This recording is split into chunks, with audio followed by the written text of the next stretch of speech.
ভবিষ্যতে যেন এই ধরনের ঘটনা না ঘটে এই জন্য সব ধরনের প্রিকশন এখন স্বাভাবিক আছে স্যার, স্বাভাবিক। এখন এই জায়গার পরিস্থিতি স্যার যারা কর্মসূচি নিচ্ছে। গ্রেপ্তারের কথা বল, সবাইকে গ্রেপ্তার না করে তারা আবার মার্চ টু গোপালগঞ্জ করবে। গ্রেপ্তারের বিষয়টা একটু যদি বলেন। মানে যারা অন্যায় করছে তারা গ্রেপ্তার হবে, সরকার কি ছাড় দেয় এরকম তো না। তাহলে কোনো ছাড় দেওয়ার প্রশ্নই ওঠে না।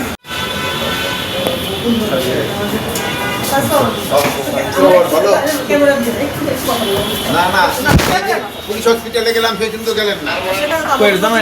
হঠাৎ করে গেছে তো জানি একটু রিকোয়েস্ট করি স্যার, যদি আপনার কাছে আপনার রিকোয়েস্ট আমাদের জন্য 2 মিনিট কথা বলেন। কি কথা বলবো? এখন এই গোপালগঞ্জের পরিস্থিতি আমরা একটু নেই স্যার। একটু করে দেন, তাহলে আরো মিলিয়ে আসবে স্যার। এখন বললে আবার কথা পরে বলবো। বলছে তো না তো আর বলবোই না। এখন বলে ওইটা নিয়ে নেবেন। নিয়ে নেবেন, পরে নিয়ে নেবেন স্যার, পরে নিয়ে নেবেন। আরে এইভাবে বললে তো না না স্যার, স্যার কি করে? আরে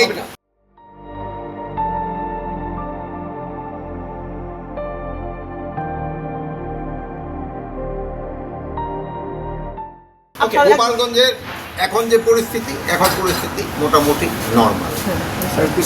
আর গতকালে যে ঘটনা ঘটছে ওটা তো আপনারা সবাই মিডিয়ায় দেখছেন।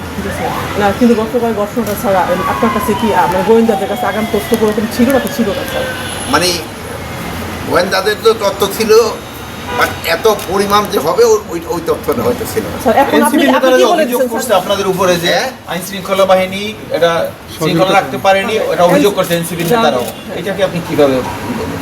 এটার ব্যাপারে মানে অনেকে তো আপনিও তো অনেক কিছু বলতে পারেন, যার যার বক্তব্য সে দিবে। এখন আপনার কি এখন নির্দেশ, ভবিষ্যতে আপনার কিভাবে নির্দেশ কি? করবেন? আপনার নির্দেশ কি? আমরা তো নির্দেশনা দিছি ওখানে, এখন ওখানে ভবিষ্যতে যেন এই ধরনের ঘটনা না ঘটে এই জন্য সব ধরনের প্রিকশন। এখন স্বাভাবিক আছে স্যার, স্বাভাবিক। এখন এই জায়গার পরিস্থিতি স্যার যারা কর্মসূচি নিচ্ছে। গ্রেপ্তারের কথা বল, সবাইকে গ্রেপ্তার না করে তারা আবার মার্চ টু গোপালগঞ্জ করবে। গ্রেপ্তারের বিষয়টা একটু যদি বলেন। মানে যারা অন্যায় করছে তারা গ্রেপ্তার হবে, সরকার কি ছাড় দেয় এরকম তো না। তাহলে কোনো ছাড় দেওয়ার প্রশ্নই ওঠে না। Thank you sir. Sir thank you.